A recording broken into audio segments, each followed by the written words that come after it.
এই দুনিয়ার জীবনে সুখী হওয়ার ফিলোসফি হচ্ছে আল্লাহ ছাড়া কারো কাছে আশা করেন এবং আল্লাহ ছাড়া অন্য কারোর জন্য কোনো কিছু করতে যান না, আল্লাহকে সন্তুষ্ট করার জন্য করতে যান। ইনশাআল্লাহ আল্লাহ পাক আপনাকে সবকিছুই দিবে ইনশাআল্লাহ। সম্মান, মর্যাদা, প্রতিপত্তি, মানুষের ভালোবাসা সবই পাবেন যদি আপনি আল্লাহ যাদেরকে ভালোবাসে বেশি এবং যাদেরকে ভালোবাসতে চায় তাদেরকে আল্লাহ বিপদে ফেলেন, মুসিবতে ফেলেন, কষ্টে ফেলেন। পারিবারিক কষ্ট, সামাজিক কষ্ট, শারীরিক কষ্ট, স্বামীর কষ্ট, বউয়ের কষ্ট, চাচার কষ্ট, বাবার কষ্ট, অর্থনৈতিক কষ্ট, ব্যবসার কষ্ট। যখনই দেখবেন কোন ইমানদার ইমান থাকা সত্ত্বেও কষ্ট আসতে শুরু হয়েছে, তাহলে বুঝে নেবেন আল্লাহ আপনার গুনাহগুলোকে পবিত্র করতে চাচ্ছেন। আপনার এই কষ্ট দিয়ে গুনাহ মাফ করে দিবে, আপনার দরজাকে বুলন্দ করে দেওয়ার চেষ্টা করবে। নিজের শরীরের চামড়া দিয়ে যদি জুতা বানিয়ে দেওয়া হয়,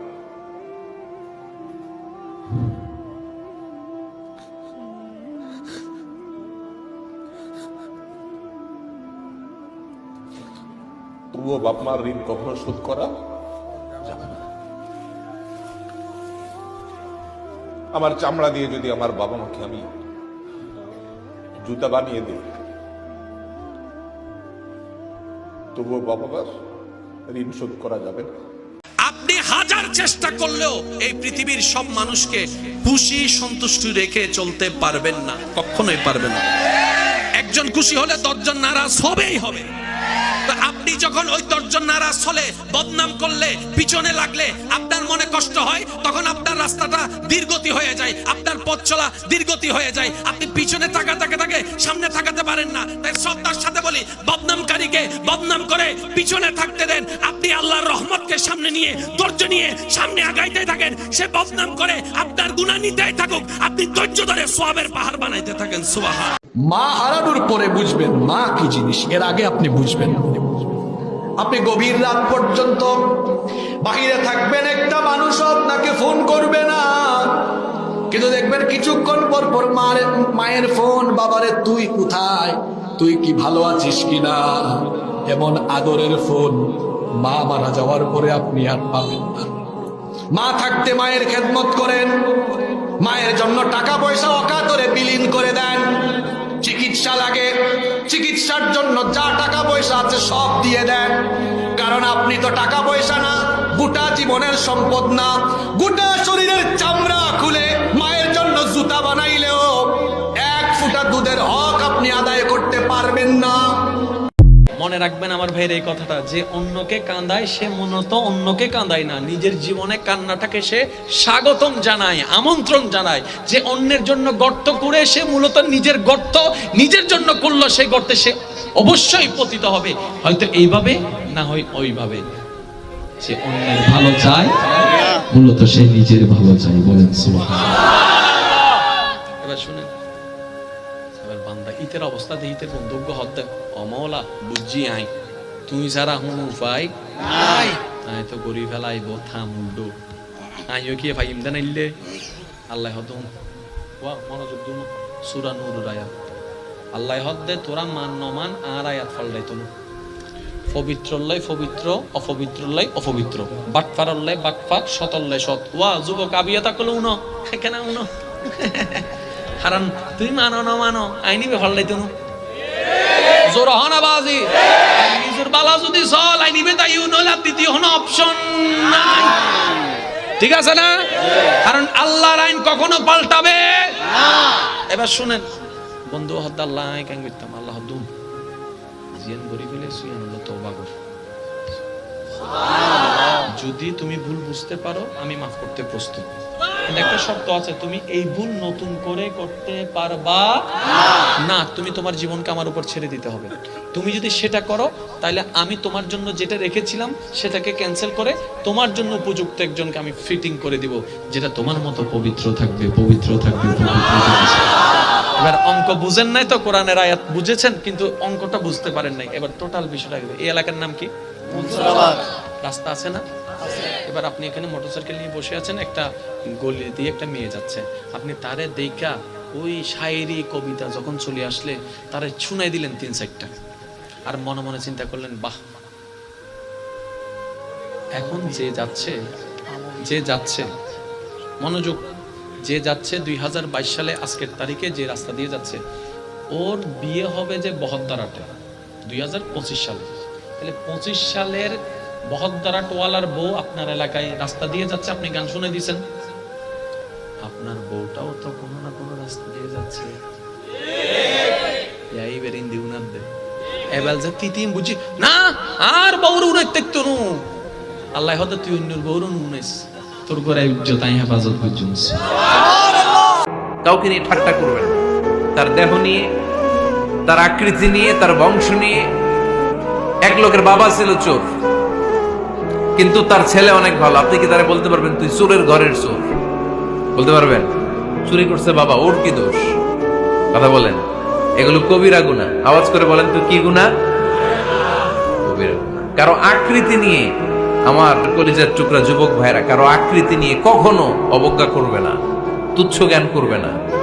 এটা কবিরা গুনাহ, এটা আল্লাহ খুব অপছন্দ করেন। এর কারণ আকৃতিটা আমাদের হাতে নাই। আমাদের কারো নাক লম্বা, কারো খাটো, আমরা কেউ কালো, কেউ সাদা, আমরা কেউ স্মার্ট, কেউ অন্যরকম। তো এই যে আমাদের এক এক ধরনের আকৃতি, এটা কি আমি বানাইছি?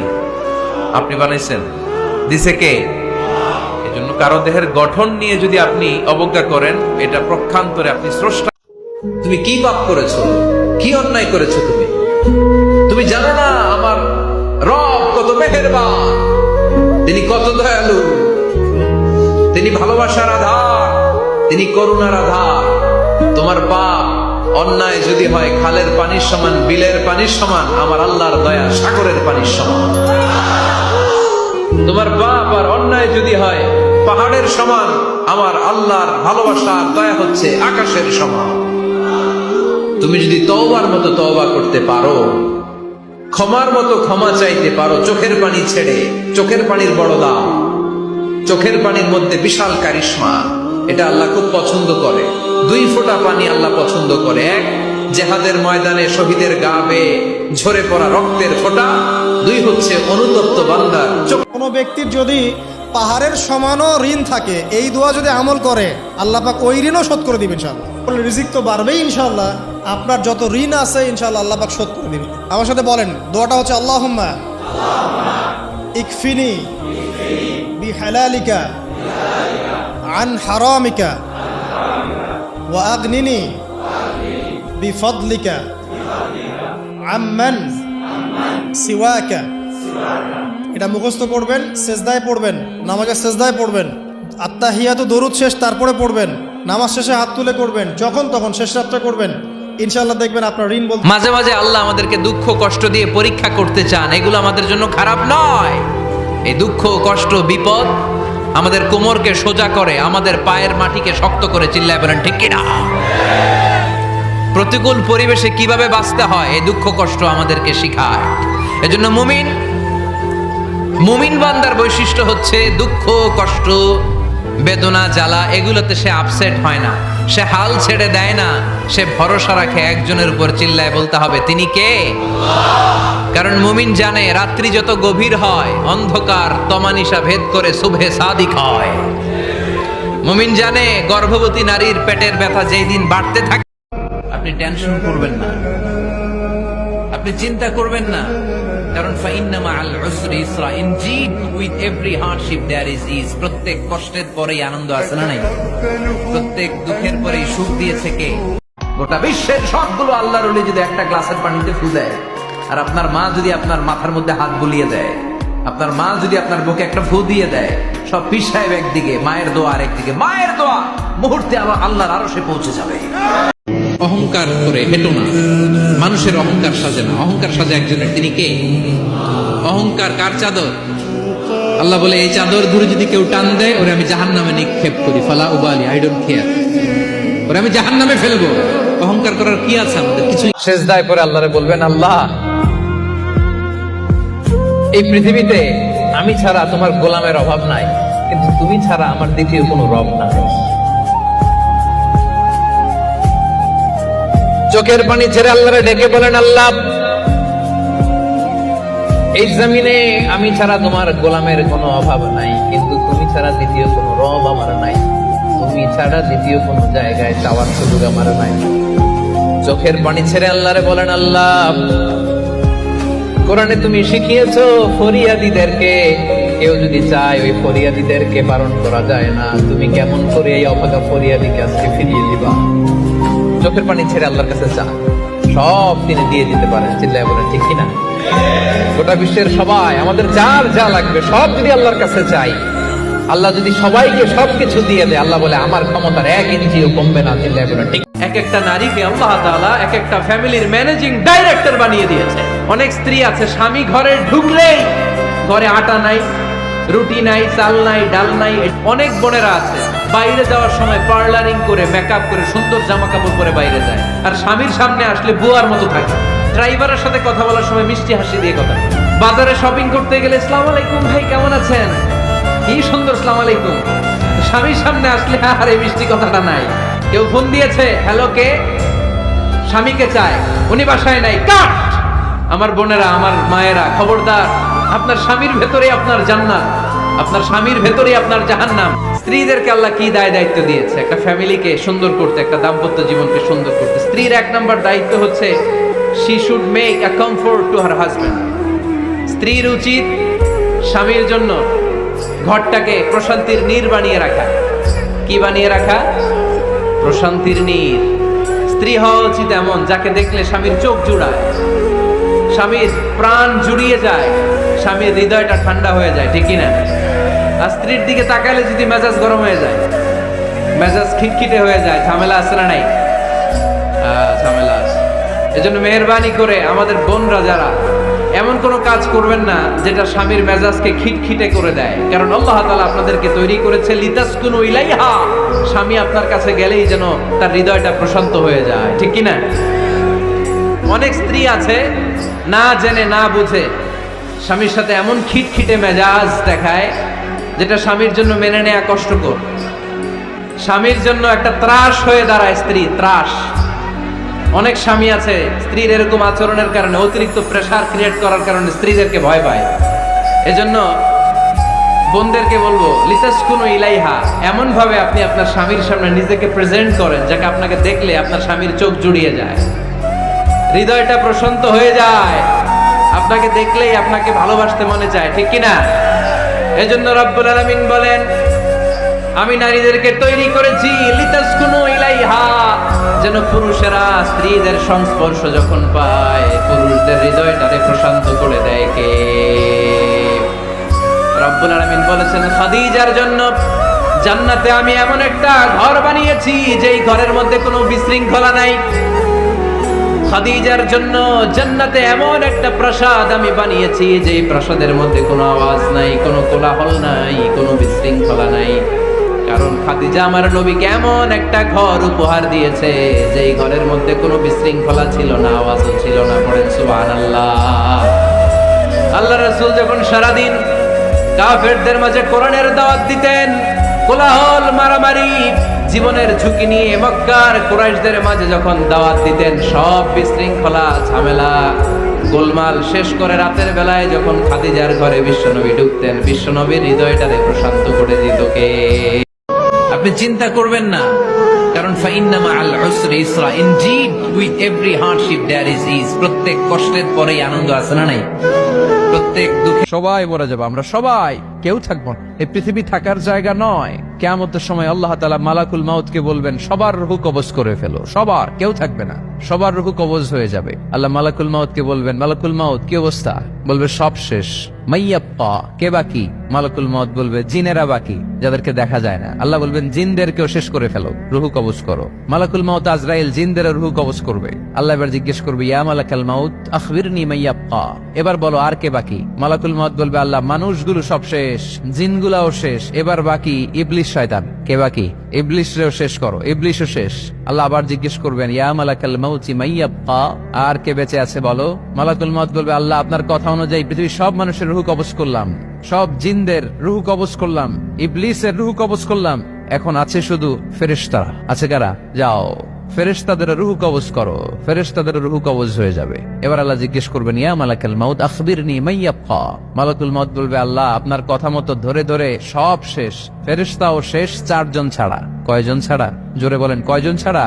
ইসরাফিল, জিব্রাইল, মিকাইল, আজরাইল। আল্লাহ, এই 4 জন আমরা বাকি। আল্লাহ বলবে, যাও ইযহাব ইনতালিক ইলা জিবরিল ওয়াকবাদ রূহাহ, জিব্রাইলের রূহ কবজ করো। ইযহাব ইলা ইসরাফিল ওয়াকবাদ রূহাহ, ইসরাফিলের রূহ কবজ করো। ইযহাব ইলা মিকাইল ওয়াকবাদ রূহা, রূহ কবজ করো। ওই 3 ফেরেশতাও শেষ। এবার আল্লাহ তাআলা জিজ্ঞেস করবেন, ইয়া মালাকাল মাউত আখবিরনি মাইয়াবকা।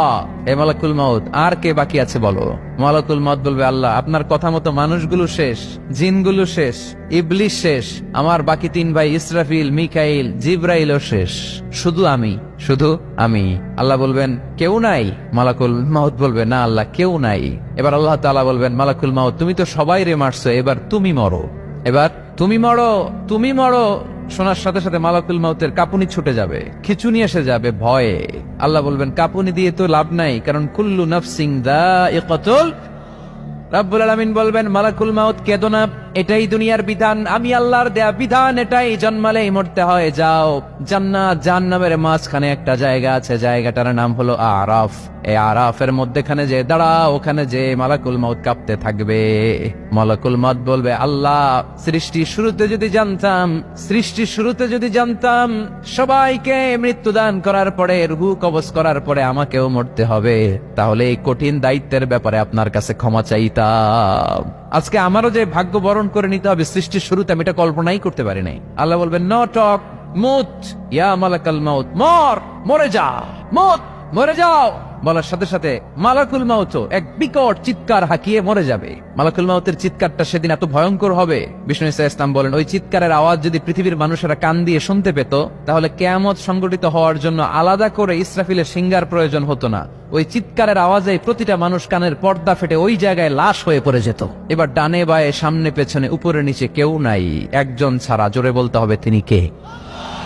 আল্লাহ তখন পৃথিবীকে একটা ডাক দিবেন, বলবেন, ইয়া দুনিয়া আইনা আনহারুকি, এই পৃথিবী তোর নদীগুলো কোথায়? ইয়া দুনিয়া আইনা আশজারুকি, এই পৃথিবী তোর গাছগুলো কোথায়? বটতলা। ইয়া দুনিয়া আইনাল জিবাল, তোর বড় বড় মাউন্ট এভারেস্ট পাহাড়, আলাস্কা পর্বতমালা, আলপস পর্বতমালা, এগুলো কোথায়? তুর পাহাড় আজকে কোথায়? ইয়া দুনিয়া আইনাল মুলুক, রাজা বাদশারা কোথায়, যারা ক্ষমতার দাপটে পা জমিনে ফেলতে চাইতো না? আইনাল জাবাবেরা, অত্যাচারী স্বৈর শাসকগুলো আজকে কোথায়? কোথায় আজকে? কোন আওয়াজ নাই। আল্লাহ তখন হুঙ্কার দিয়ে বলবেন, লিমানিল মুলকুল ইয়াউম, who belongs the kingdom today. আল্লাহ চিৎকার দিয়ে বলবেন, আজকে ক্ষমতা কার? আওয়াজ করে বলেন, সেদিন ক্ষমতা কার? আল্লাহ সেদিন প্রশ্ন করে নিজেই নিজের প্রশ্নের উত্তর দিবেন, লিমানিল মুলকুল ইয়াউমা লিল্লাহিল ওয়াহিদিল কাহ্হার। সেদিন ক্ষমতা দুনিয়ার কোন রাজার নাই, কোন বাদশার নাই, কোন স্বৈর শাসকের নাই, কোন সুলতানের নাই, কারো নাই। সেদিন ক্ষমতা চলবে একজনের, তিনি কে? তার নাম হচ্ছে রহমান। তার নাম কি? আরো জোরে বলেন, কি নাম? এজন্য রহমান কারে বলে আজকে চিনতে পারছেন? তার দয়ার শেষ আছে? তার ক্ষমতার কোন কুল কিনারা আছে? তার ধন ভান্ডারে কোনো কমতি আছে? এজন্য লা বিশাইইন মিন নিআমিকা রাব্বানা নুকাযযিবু ফালাকাল হামদ, we don't deny any of your mercy and blessings, all praises to you. আল্লাহ তোমার কোন নিয়ামতকে আমরা অস্বীকার করি না। আল্লাহ প্রথমে ধমক দিয়ে বলছেন, এই মানব জাতি আর জিন জাতি, আমার কোন নিয়ামতকে অস্বীকার করবি? আমরা বলি কোনটাই অস্বীকার করি না। সকল প্রশংসার মালিক একজন, তিনি কে? ইমাম বাইহাকি বলেন, আল্লাহর হাবিব সাল্লাল্লাহু আলাইহি ওয়াসাল্লাম ইরশাদ করেছেন, ইন্না লিকুল্লি শাইইন আরুস ওয়া আরুসুল কুরআনি সূরাতু আর-রাহমান। আলেম ওলামারা বলেন তো আরুস মানে কি? মাশাআল্লাহ, নববধূ।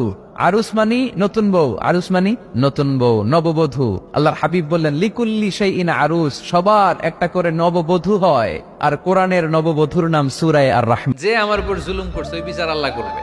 কে কি বললো ওটা দেখার দরকার নাই। কারো ব্যাপারে কোনো ক্ষোভ, কোন তিক্ত অভিজ্ঞতা, জ্বালা যন্ত্রণা অন্তরে রাখবেন? রাখলে লাভ না লস?